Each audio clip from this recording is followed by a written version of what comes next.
Shalom, Bapak Ibu, Saudara-saudari yang diberkati oleh Tuhan. Sebelum kita mulai belajar sekolah sahabat kita pada hari ini, di hari Selasa, terlebih dahulu kita berdoa.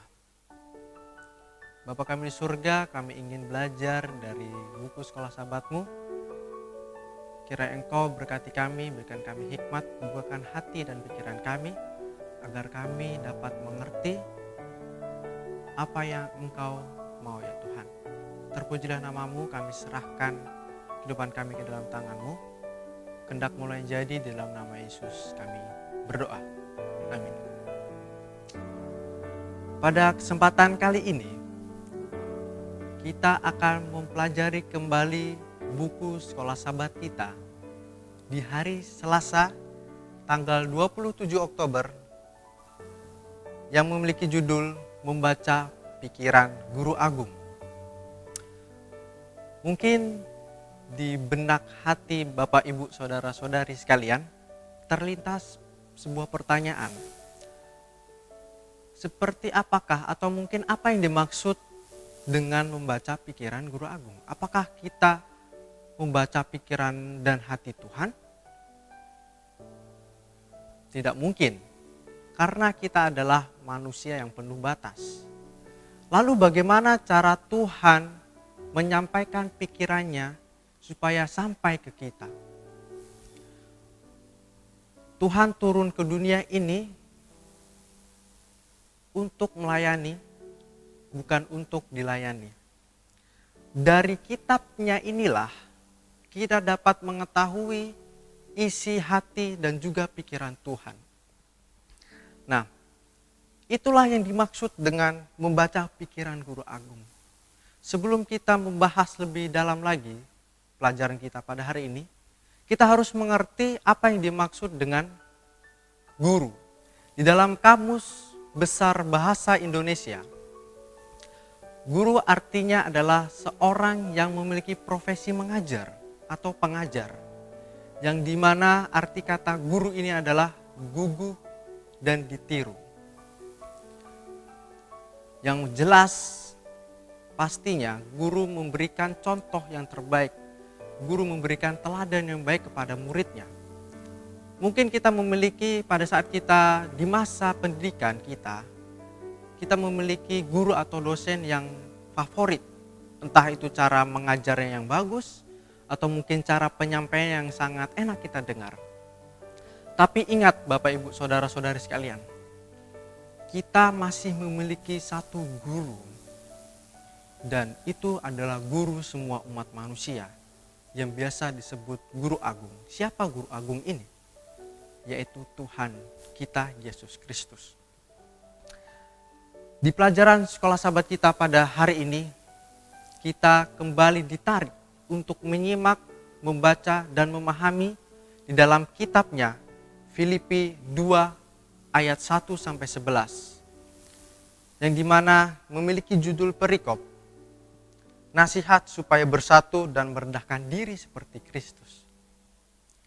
Mungkin Bapak Ibu Saudara-saudari boleh membaca satu perikop, tetapi di sini saya hanya memberitahukan garis-garis besarnya saja. Kita langsung masuk ke ayat yang kedua. Di sini Tuhan menuliskan di dalam kitabnya Filipi 2 ayat 2. Karena itu sempurnakanlah sukacitaku dengan ini.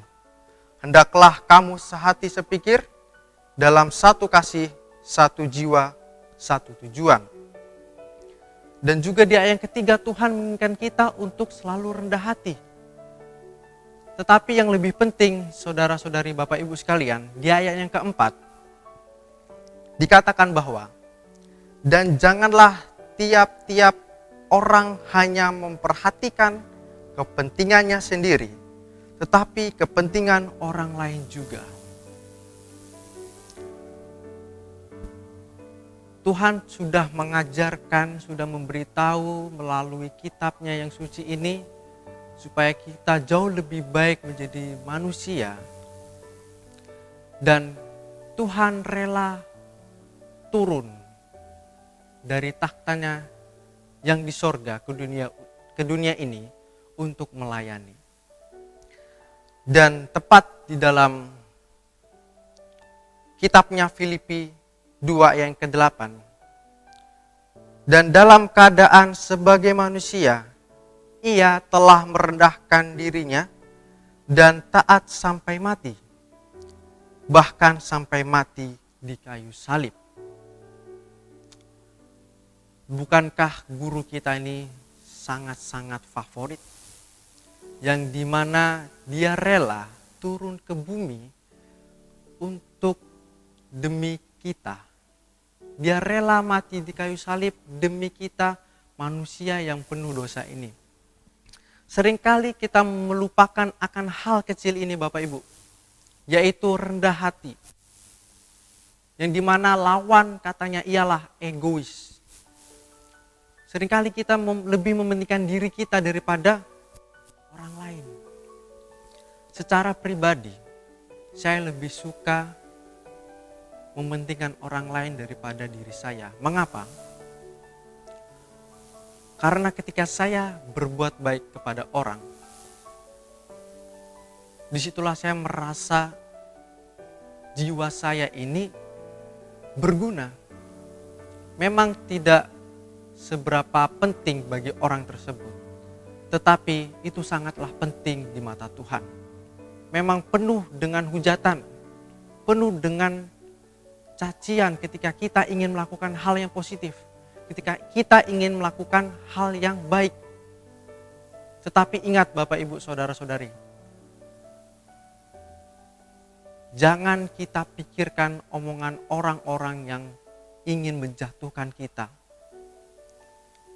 Karena kita jikalau jatuh, disitulah Tuhan akan mengangkat kita. Percayalah Bapak Ibu, tidak ada ruginya ketika kita ingin berbuat baik. Dan banyak ruginya ketika kita mengkeraskan hati dan pikiran kita untuk tidak sama sekali berbuat baik. Karena Tuhan sudah menganjurkan, sudah berfirman melalui kitabnya yang mengatakan bahwa kasihilah musuhmu dan berdoalah bagi mereka.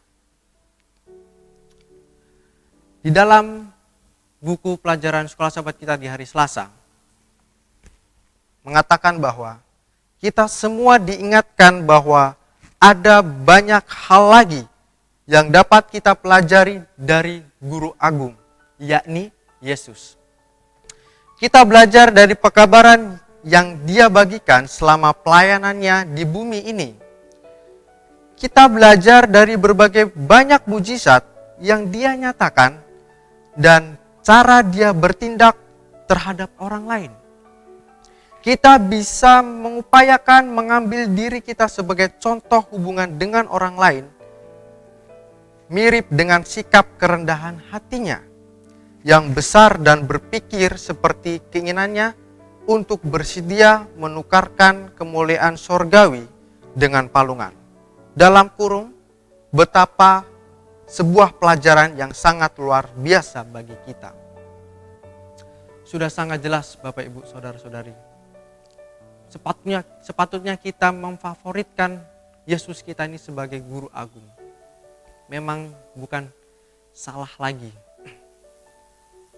Yesus adalah Guru Agung semua umat manusia. Dan juga dikatakan di sini bahwa sebaliknya dunia sering kali meminta kita untuk meninggikan diri kita, menyombongkan segala pencapaian kita. Ini bisa disebut dengan egois. Kembali lagi kita membahas mengenai egois. Seringkali kita merasa prihatin bahkan sama diri kita. Apa yang ingin kita sombongkan selagi kita masih di dunia? Apakah harta? Apakah tahta? Apakah segala pencapaian kita yang telah kita capai di dunia ini? Apakah itu yang ingin Anda sombongkan? Apakah itu yang ingin kita sombongkan? Mungkin kita pernah mendengar harta tidak dibawa mati. Dan firman Tuhan berkata, janganlah kamu menyombongkan dirimu sendiri.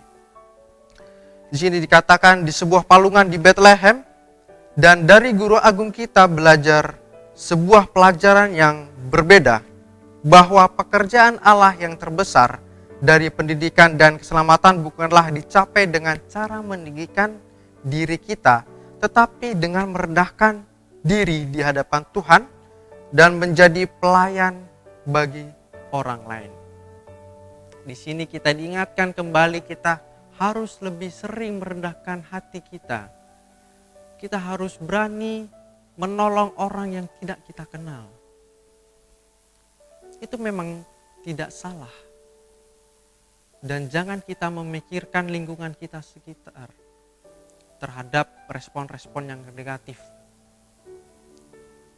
Maka dari itu Bapak Ibu, saudara-saudari sekalian yang diberkati oleh Tuhan, sangat bagus pelajaran kita pada hari ini di hari Selasa, yang dimana kita harus merendahkan diri kita, bahkan merendahkan hati kita demi melayani Tuhan. Hendaklah kita saling berbagi kasih, hendaklah kita saling sepikir, sehati, satu kasih dan juga satu tujuan, yaitu untuk melayani Tuhan sampai Tuhan datang yang kedua kali. Sekian pelajaran sekolah Sabat yang dapat saya sampaikan. Kiranya ini dapat menjadi menguatkan iman kita masing-masing. Kiranya Tuhan memberkati kita semua. Amin.